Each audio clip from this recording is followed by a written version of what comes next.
Hey, Joe here. It's not a good day in the Joe Wrench's garage. Been fighting this converter being stuck to the flex plate or stuck to the pilot bushing or something. We've been battling it with pry bars and pickle forks and sledgehammers, and we caught a glimpse of what looks like one of the flex plate bolts pulling out of the crankshaft, which has been my fear battling this, is that I'm going to damage the crank.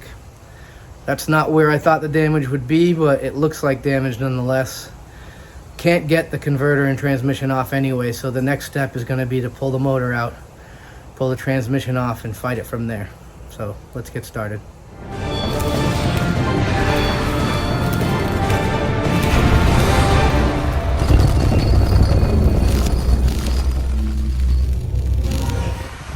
Alright, sorry I didn't get video of all the struggling, but it's really hard to run a camera while you're fighting something like this. It was a complete nightmare, but we finally got the thing off of there. You can see how badly we've beat this thing up. That thing's a boat anchor now, and this is where the real concern is. You can see this flex plate's ruined.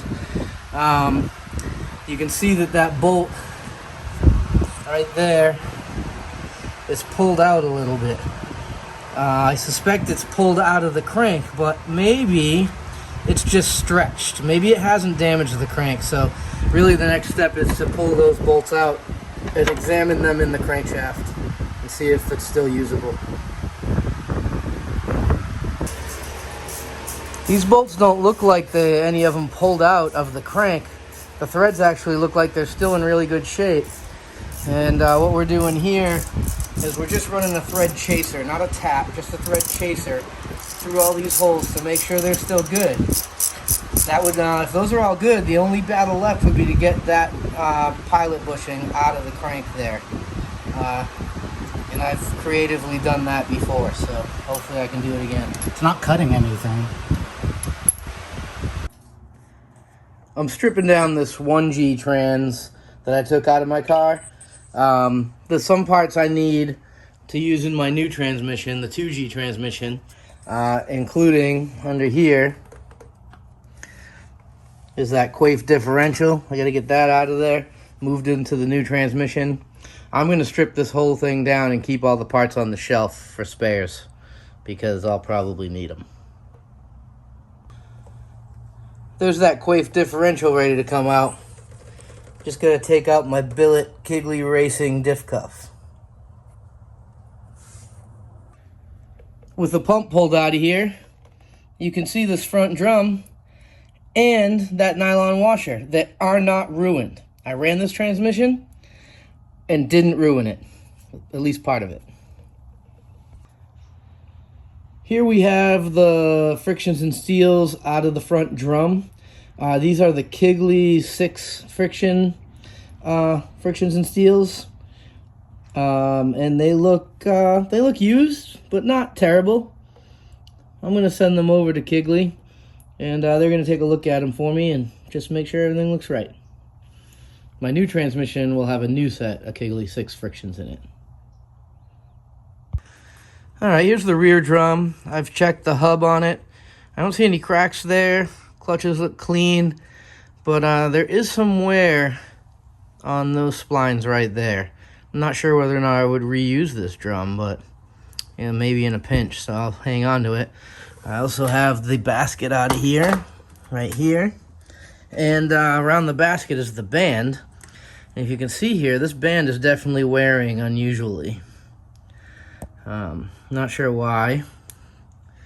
It's got some scuffing here on the top half on the outer, and then some extra wear on the bottom half on the inner. I mean, that seems to me it would be misaligned somehow. But it was definitely slipping on the 1-2 shift because that transmission filter was falling off and the transmission wasn't getting fluid like it should. But I don't think this should wear like that, even though there was an issue.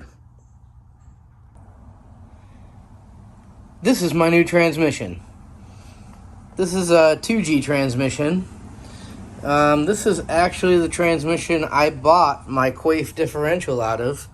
So this transmission doesn't have a differential in it right now. So I'm going to take the one I took out of my 1G trans and put it back into its home right here. I'm going to decide whether I'm going to put a 1G or a 2G speedo in there. I think it's cool that my speedometer works in my car, but I don't need it to.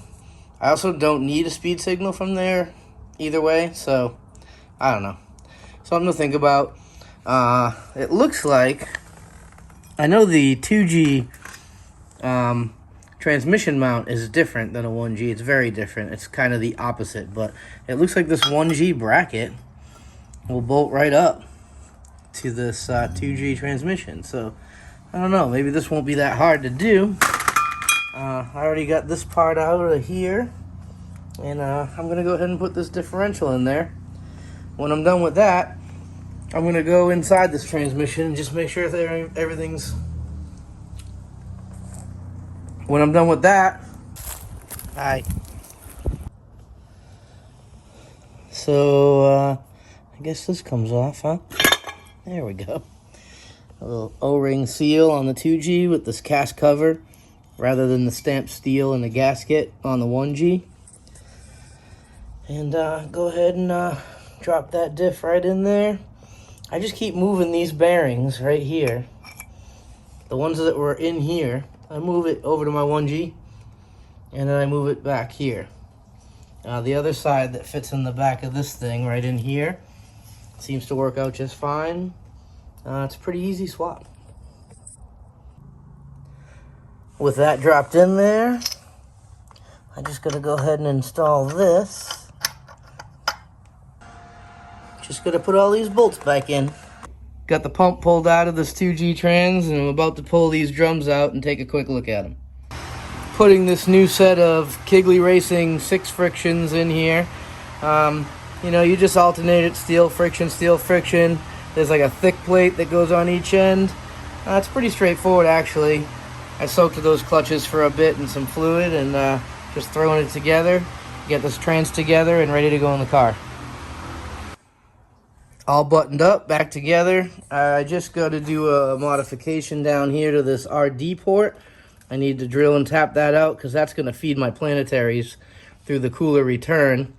And I got my other pan getting a bung put on it so that I can go to the cooler from up here and back from the cooler to the pan here. And this trans will be ready. Put cheese on it.